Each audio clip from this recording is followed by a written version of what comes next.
Alright, ja hiljaisuutta, kiitos, niin ei tarvitse mahdottomasti huutaa. Kohta aloitetaan alkubriefillä, mutta sitä ennen valitettavasti hieman ikävämmällä asialla. Pete, ole hyvä. Kaksi asiaa. Positiivinen asia. Eli kronotuksessa pistooleja kronotettiin. Eli korjataan nyt se. 109 oli se raja. Menee sekupeen rajaan. Aiko kaikki ne jolle samankin erikseen tuolla kronotuksessa. Eli niitä pistooleja, jotka meni sen alle, niin saa käyttää. Sitten se negatiivinen asia. Huput.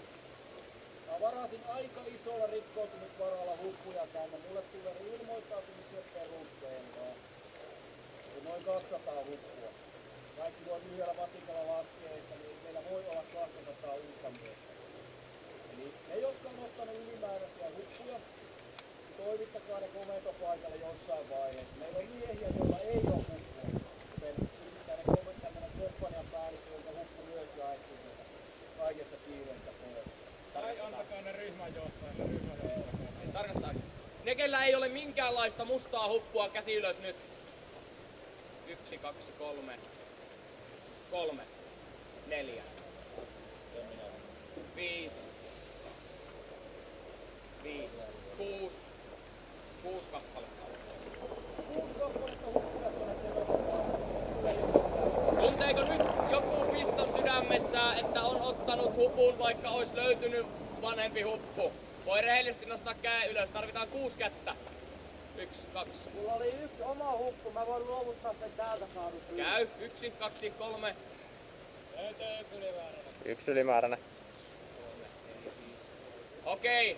Ja sieltä löytyi 6. Loistavaa. Te 6 henkilöä, jotka nyt nostitte käteenne ylös, niin voitte toimittaa harjoituksen jälkeen komentopaikalla ne huput, niin saadaan kaikille miehille huppu. Se on mikä merkkaa.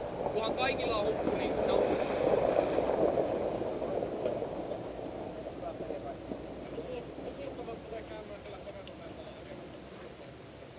Näin.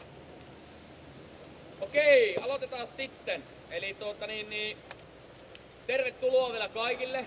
Perket 10, varmasti erikoinen peli tulossa, 10-vuotispeli.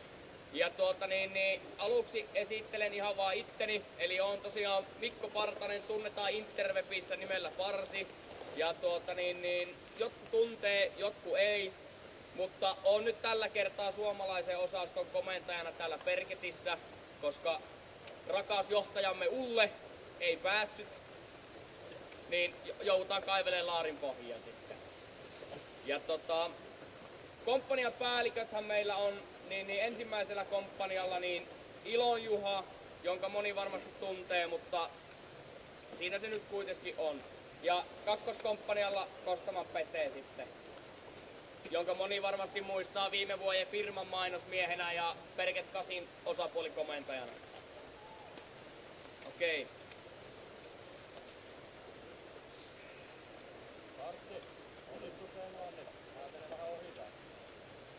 Periaatteessa onnistus, mutta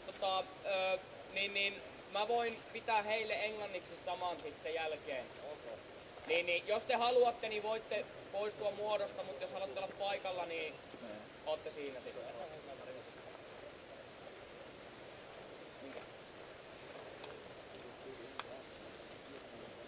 Joo, eli sen paraatiharjoituksen jälkeen mä pidän sitten sen alkubriefin englanniksi.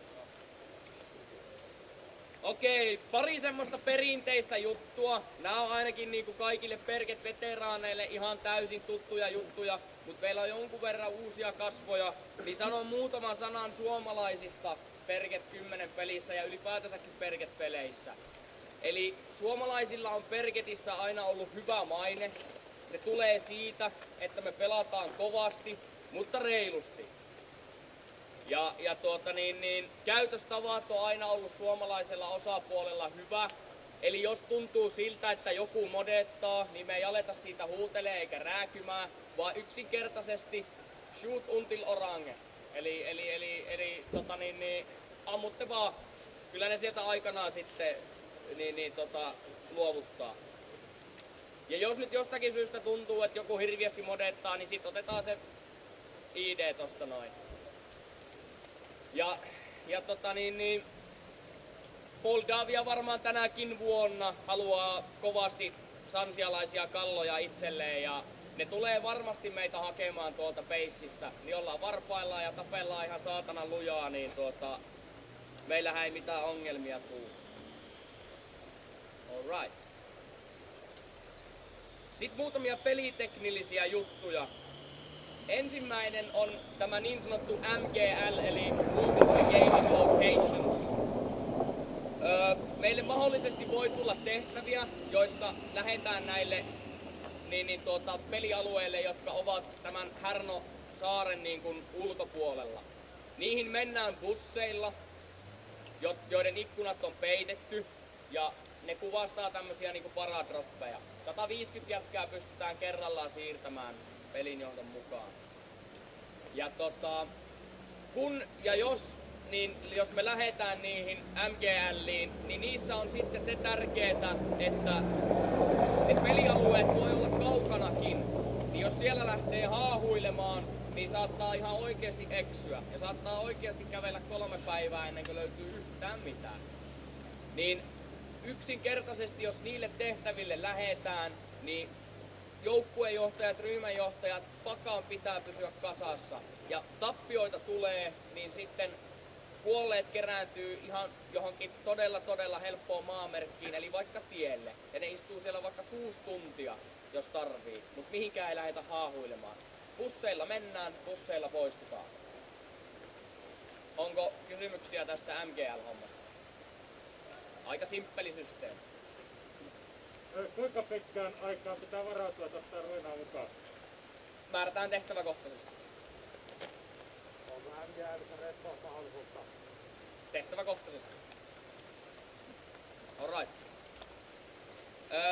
Sitten Härnösan, eli toi kaupunki, mikä on tässä meidän vieressä, jos joku ei tiedä, niin meillä on tänä vuonna kaikilla airsoftaajilla niin poliisilta erikoislupa kulkea tosta koko kaupungin lävitse aseistettuna. Voi olla, että ilmeisesti jollekin MGLlle jo siirrytään tosta kaupungin läpi. Jos tilanne menee siihen, että me rykästään tosta kaupungin läpi, niin silloin aseet sun muut saa olla kannossa ja esillä, mutta pari juttua. Ne aseet on nätisti rinnalla tai joko selässä tai olalla, mutta niitä ei niinku roikuteta käsissä, ei mitään uhkaavia asentoja, etc. etc. Ja sitten jos on ajoneuvoja ja niissä on vaikka tämmösiä konareita, niin ne pitäisi mielellään peittää. Vaikka joku takki tai sadeviitta tohon konarin päälle. Eli pyritään olemaan semmosia niinku mahdollisimman niinku sen näköisiä, että me ei siinä kaupungissa aiota painaa liipasimesta. Mut kaikki varmasti ymmärtää, että jos mennään tosta kaupungin läpi, niin maltti on valttia ja hillisesti mennään.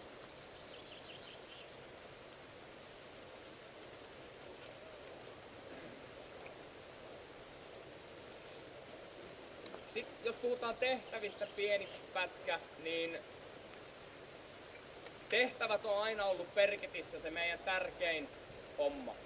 Eli annetut tehtävät suoritetaan niin hyvin kuin pystytään ja se on se, mihin me 100% keskitytään. Jos tehtävät on tehty, niin sitten voidaan lähteä häröilemään ja kikkailemaan ja neppailemaan ja näppäilemään, mutta aina pääsääntöisesti varmistukaa aina omilta johtajiltanne, että onko jotain tehtäviä, mitä voidaan tehdä. Ja pataljonan komentopaikaltakin voi tulla yöaikaan kyselemään, että onko suorittamattomia tehtäviä, jos mielenkiintoa riittää lähteä kentälle esimerkiksi, silloin kun peissit on game offina. Alright. Sitten tosta Naffin porukasta pikkasen, mikä löytyy tosta kivenheiton päästä. Naff on meille ainakin pelin alussa ihan ystävällinen sakki, eli ne ei ammu meitä, me ei ammuta niitä. Mutta me ollaan kuitenkin 2 eri tiimiä ihan selkeästi. Niillä on sininen ihan nauha, meillä on keltainen ihan nauha. Me emme ota Naffilta minkäännäköisiä käskyjä vastaan, mutta totta kai voimme heidän kanssa yhteistyötä tehdä ja niin edelleen. Mutta jos joku tulee karjuun tuohon pääpunaisena jotain, niin antakaa karjua. Toiseksi Nappin taistelijat ei tule meidän tukikohtaan. Ainoastaan heidän komentajat saattaa tulla tuohon meidän komentopaikalle, mutta ei mitään tällaisia niin kuin taistelijoita tonne meidän poppooseen. Ne voi vaan käännyttää siitä pois. Nappiäijien kanssa sovittu sen verran, että ne voi tästä meidän beissin molemmista päädyistä vetää joukkueita tonne niin kuin meidän linjan eteen, jos ne haluaa sinne tulla niin kuin kähiseen moldaavialaisten kanssa. Niin ne kulkee jommasta kummasta päästä tukikohtaa ja kiertää tämän meidän niin kuin tukikohan ja meidän linjan. Ei tarvi säikähtää sitä, jos se sinne pamahtaa yhtäkkiä. Siitä on sovittu niiden kanssa, että ne voi liikuttaa joukkoja siitä. Samoinkin kun meillä on se Bobi tuolla alamäessä, niin siinäkin saattaa lähistöllä pyöriä nappeja, koska nappilla on asemat siinä, mutta ei siitä sen enempää. Kysymys näihin nappilaisen liittyen. Joo. Täällä tactical pointeillahan, niin jos sellainen on nappi hallussa, niin voidaanko ottaa meidän hallussa? Toistaiseksi meillä on nappin kanssa sellainen herrasmiessopimus, että esimerkiksi jos nappit on ottanut puoli tuntia sitten jonkun tactical pointin haltuun, niin, ja me tullaan siihen paikalle, niin me annetaan niitten pitää se 1,5 tuntia vielä lisää. Eli 2 tuntia on se väli, milloin tikkaa ne pisteet. Sama homma, jos meillä on ollut jonkun aikaa, niin ne antaa pitää sen meidät niin kuin seuraavaan tikkiin. Mutta nämä on semmoisia juttuja, mitä me sovitaan heidän kanssa. Nyt on sovittu tälle illalle tämmönen. Katsotaan mitä sovitaan tälle. 3 tuntia. Niin kyllä se taisi nyt olla 2 tuntia ainakin jonkun mukaan, mutta tarkistetaan vielä tää noin. No niin, se on sitten 3 tuntia. Tactical pointti on nappi hallussa, eli se on se respa, saadaan nämä respavat siellä. Hyvä kysymys, kysytään pelinjohdolta.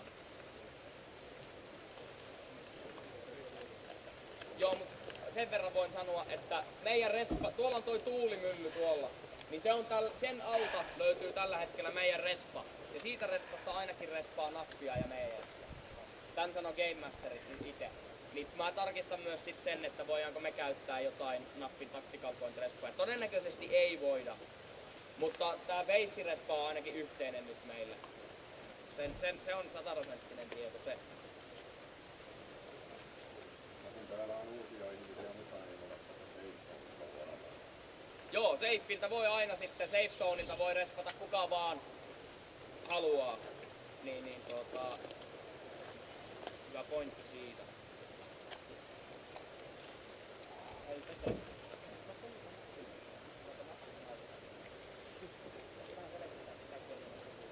Mä haluaisin kertoa meidän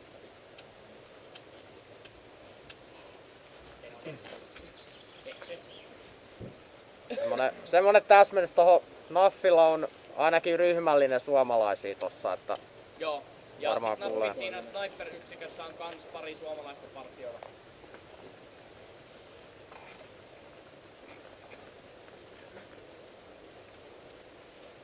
Älä kysy. Saiko lämärit täydentää nauhoja tactical pointia? Ei. Lämärit voi täydentää nauhojaan beississä. Ja sitten jos meille tulee se joukkosidontapaikka, millä nimellä se oli sääntökirjassa? Field Hospital. Jos meille tulee sellainen käyttöön jossakin vaiheessa, niin siellä voi sitten medikit täydentää niitä rättivarastoja. Supply-pointeja ei saanut viime vuonna. Onko saanut? Saatko merikki parantaa Moldavialaisen, Saa. Mä selvitän ton saako supply pointeilta, mutta en ainakaan, mä oon neljäs merkitty menossa, niin en kaikkia muista, että olisi ollut, mutta voihan se olla, että on nollailta.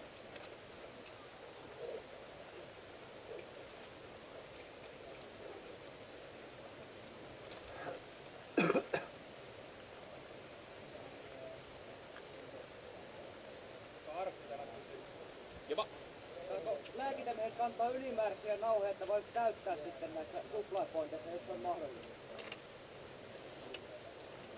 Säännöthän sanoo, että niitä ei saisi kantaa, kun sen 20. Tai käyttää 20. niin se on vähän semmonen rajatapaus sitten, että kyllä kai niitä nyt repussa voi olla joku köntti, mutta niitä vaan täydennetään sitten tosiaan vain esimerkiksi sieltä Field Hospitalilta.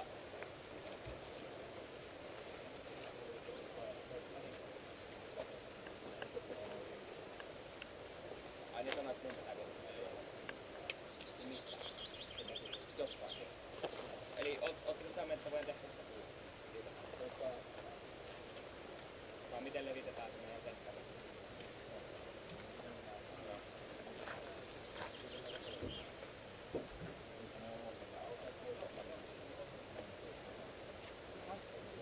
No joo, aika raskaa. Näyttää tekevän kyllä lähtö. Paheksuvia katseita sinne. Joo. Okei, ootellaan tässä vähän aikaa, noi Naffin sniperit lähtee tuosta huissin nevataan, niin voidaan puhua jopa pikkasen meidän tehtävästäkin.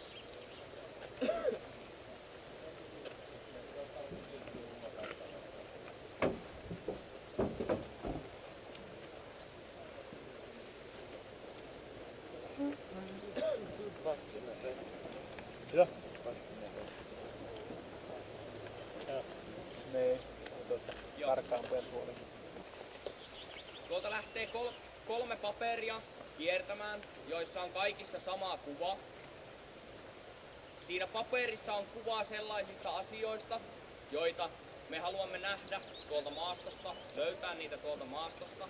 Ja joko me tuhoamme ne, tai joko me sabotoimme ne.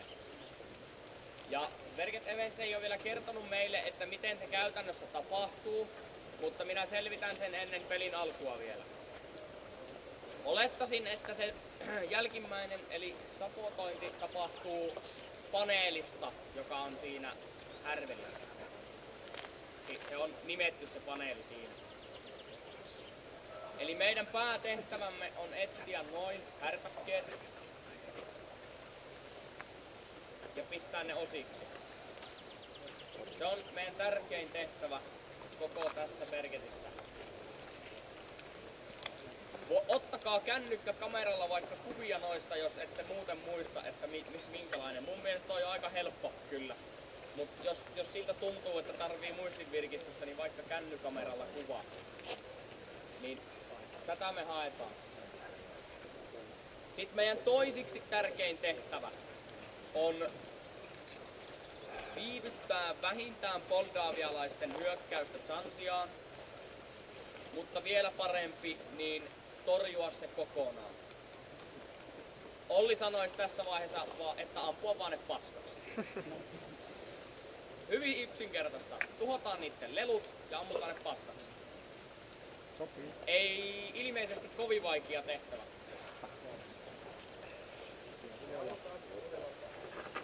Polluja vastaan kyllä. Siviileistä sen verran, että siviilit on lähtökohtaisesti tiedustelun mukaan Moldavian kansalaisia. Eli niihin tulee suhtautua hyvin varovaisesti. Aseistetut siviilit lasketaan taisteleviksi joukoiksi ja ne ammutaan välittömästi paskaksi. Jos siviilillä ei ole näkyvää asetta, niin sitten sen kanssa voi harrastaa erinäköisiä kanssakäymisiä. Ei, jos se on vapaaehtoinen.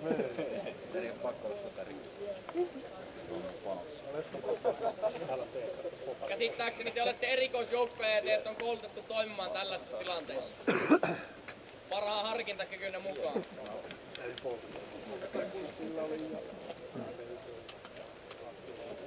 Okei.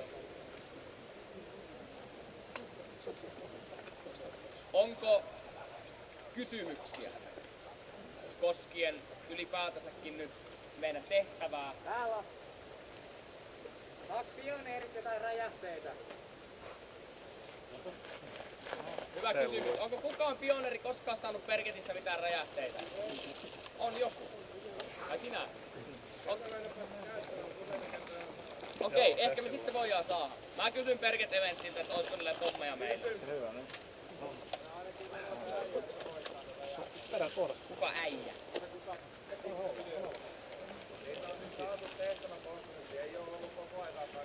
Okei. Hommataan pommeita. Minkälainen on PST-tilanne meidän puolella tällä hetkellä Verget-Kryvillä? Tai meidän oman rahan puolesta. Kuinka moni on ostanut omalla rahalla panssaritorjuntakalustoa? Käsi ylös nyt. 2, 3, 4, 5, 6. Tai kysyä kuinka moni on saanut. Ja onko näillä kaikilla käennostaneilla se laite olemassa? S1 on 2. Ei saatu yhtään. 4 ostettu, ei yhtään. Selvä. Okei, eli muutamia on. Berget Events on luvannut, että ne toimittaa meille AT4, mutta nää saa nähdä milloin ne tulee. Joo.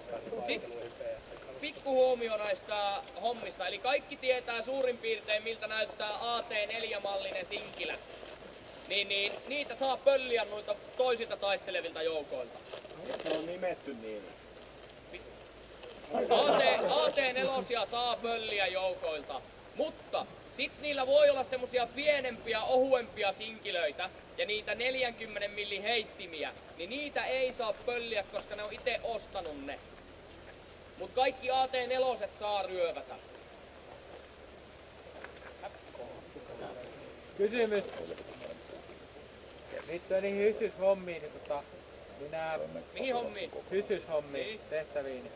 Niin onko niinku tavallaan tietoa, että yhtään missä ne, onko esimerkiksi niinku tarkoituksenmukaista yrittää soluttaa, että koko johonkin vastustajan tukikohtiin tai jotain tämmöstä? No jos sulla olisi tommosia ja sun pitäisi suojella niitä, niin laittaisitko sä ne vartioimatta jonnekin? Mietit, että onko ne niinku jäsenet, mitkä vaan lojuu maastossa vai niinku No vastapuolella? mä oletan, että ne haluaa puolustaa niitä, niin voisin olettaa, että ne alkaa löytyä sieltä niinku lähimaastosta pollyveistä. Mutta tää on oletuksia ja kohta aletaan tiedustelemaan, että mistä me ne löydetään. Täällä on hyvä haju, että ei tiedä mitä sinne rakentaa. Erittäin hyvä pointti. Mutta tästä ei varmaan erikseen tarvi mainita, että peli alkaa aika vahvalla tiedustelutoiminnalla. Koska me halutaan tietää, missä helvetissä ne on.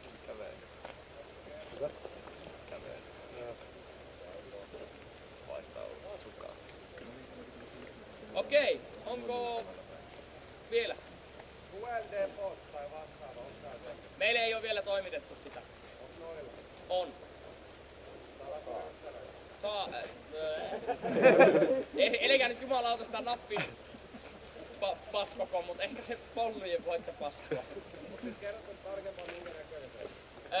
Siinä on sinkoja pystyssä ja bensakanistereita ja patruunapöitä ja se on semmonen läjä niinku A-tarvikkeita ja kaikkia semmoista. Ja sit siinä on lippu, jossa luki jotain lyhenne jostain Fuel Ammo. Oliko se FTP tai joku FAP? FAD lukee.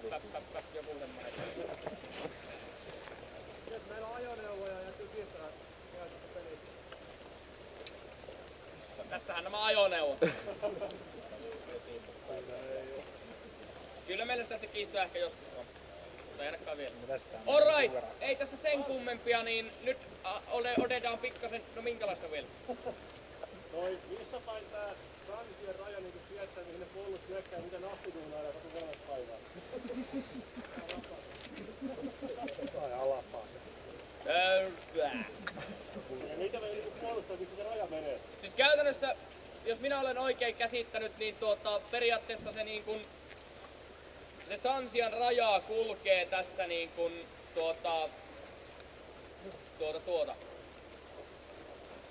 näin. Eli vittu kun olisi iso kartta, niin näyttäisi, mutta kun ei oo iso kartta, niin en näy. Mut käytännössä niinku tonne Härnösandin. Eli käytännössä se Sansian raja kulkee täältä Cargo Plain Trash Siteilta tänne Old Millille ja Devil's Crossingille ja tällä näin. Ja nappia me on ryhmittäytty tähän rajalle. Ja pollut tulee sit täältä näin. Tonne suuntaan. Eli raja kulkee Cargo Plain Crash Siteilta Old Millille, Devil's Crossingille. Suurin piirtein siinä on se raja. Sansia on tällä puolella ja sit Moldavia on tolla puolella. Minkälaista? Onko minkälaista tiedotusta? Onko 150 mm korkea laatta, joka on kaivettu maahan vai? Sitä ei oo kaivettu maahan mun tieteen mukaan. Se on vaan semmonen iso laatta, mikä on niinku löppö. Vangit, otetaanko ja minne?